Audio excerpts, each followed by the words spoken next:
Hey, hello everybody. Welcome to the last day of our conference. Really glad to be here. Been working busy this week. Like this is my sixth session this week. So talking about VMware Cloud on AWS, right? So my name is Caio Oliveira. I'm a principal multi-cloud architect working in the global multi-cloud and architecture and strategy team.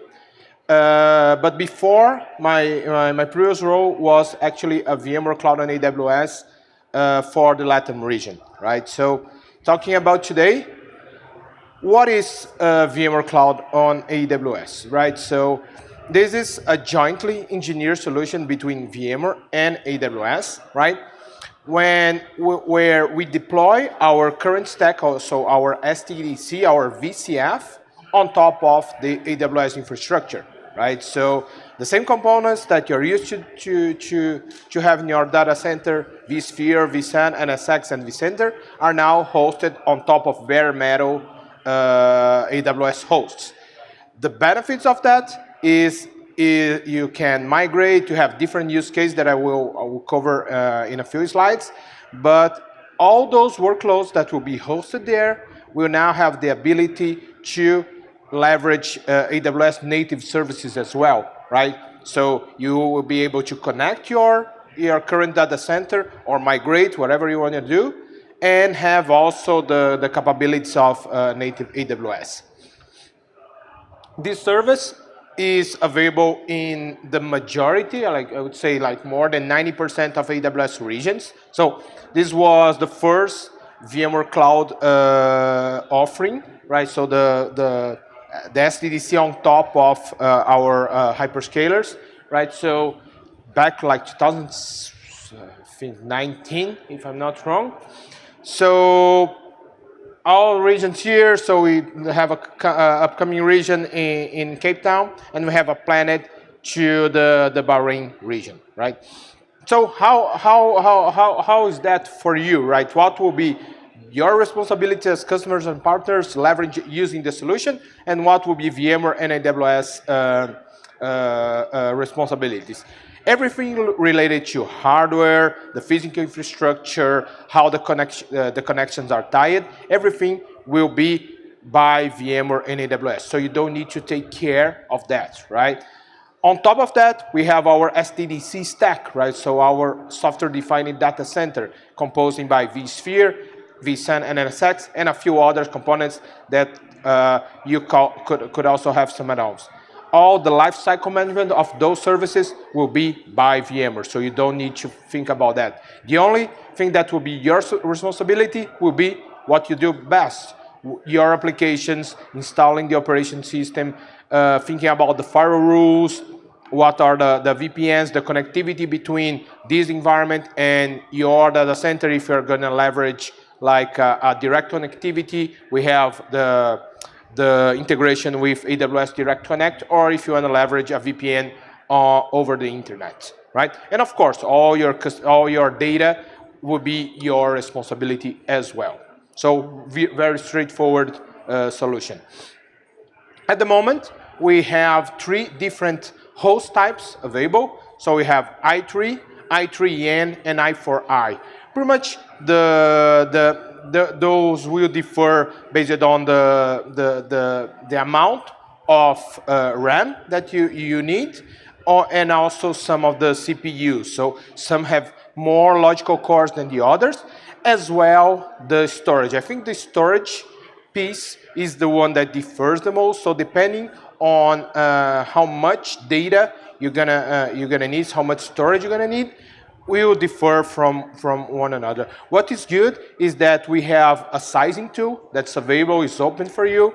So you have the link here that you can use and check what are the different ones, and also do a cost analysis to would be the best one. Of course, I always recommend to reach out to your VMware representative, and we have a big team of VMware Cloud and AWS specialists that can help as well to identify which will be the best compute for you.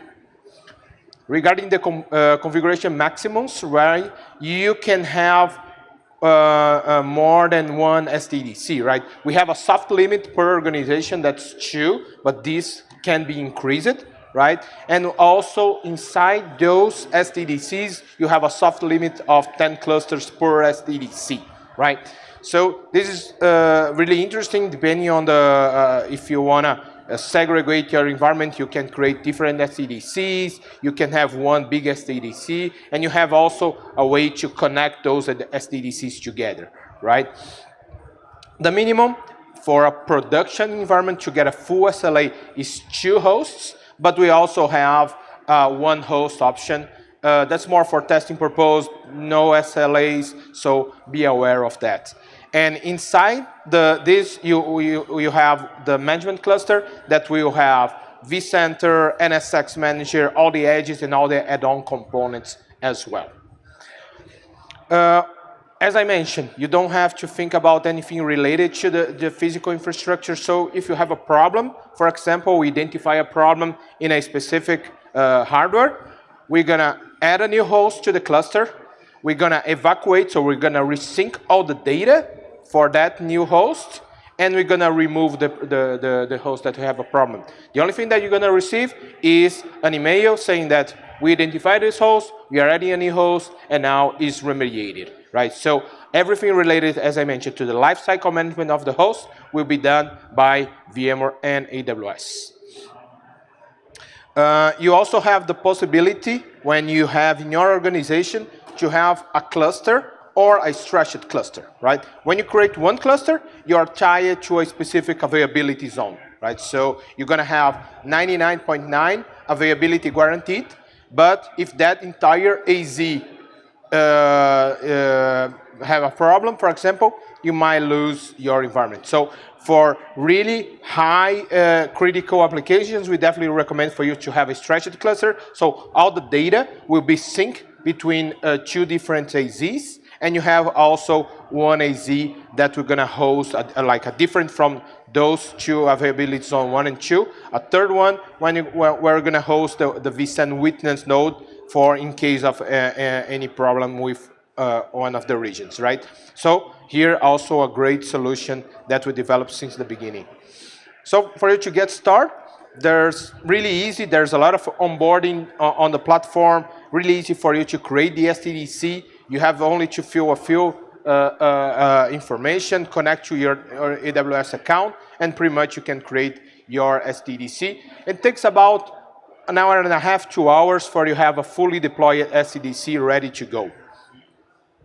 Which also really interesting if you're using any Microsoft, so SQL or Microsoft Service, you have a way to have the integrated licensing inside the portal. So you can leverage that as well inside. So you don't need to think about and have like an extra burden to manage all your licensing. That's really interesting, and this is activated per cluster. You can have a cluster that has the capability and another that doesn't.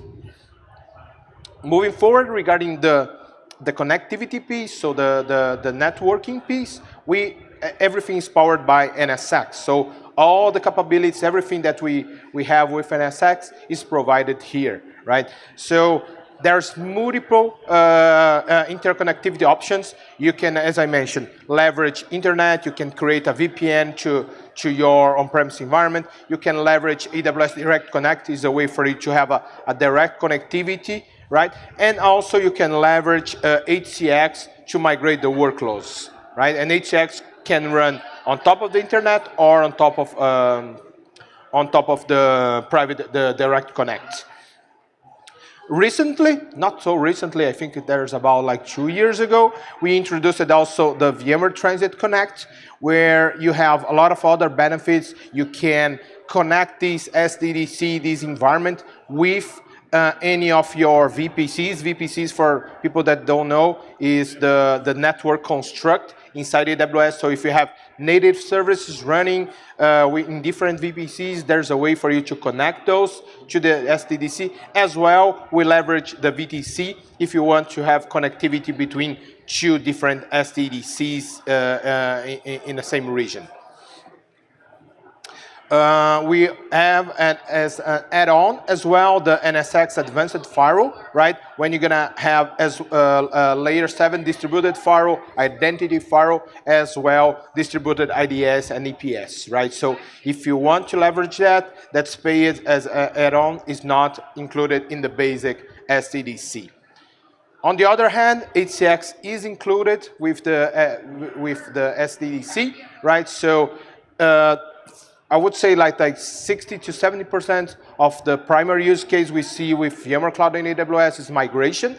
And for migration, HCX is the tool to go, right? So you can connect, you have a HCX connector that will integrate with your on-prem vCenter, and also HCX Cloud that's connected to the SDDC on the vCenter on the SDDC on VMware Cloud and AWS, right? So it's a really easy way for you to migrate your workloads to the cloud. What is good as well, we have integrated Tanzu services, right? So we have Kubernetes Grid, Tanzu Kubernetes Grid, so TKG as a managed or a non-managed service, right? So this is one of the benefits, and one I think AWS VMC in the moment that has this capability, that you can let VMware manage the entire Tanzu Kubernetes Grid for you, or if you want to manage it yourself, you can as well, right? So let's just move on. So this is pretty much what I had to cover today. That was a quick session. I hope that could provide a good summary for you. There's a lot of a ton of content, not only here, there will be a lot of recordings for all the sessions today, but TechZone is definitely the single point that you should go to get all information related to AWS, right? So hope you enjoyed the session. Thank you for your time today. Bye.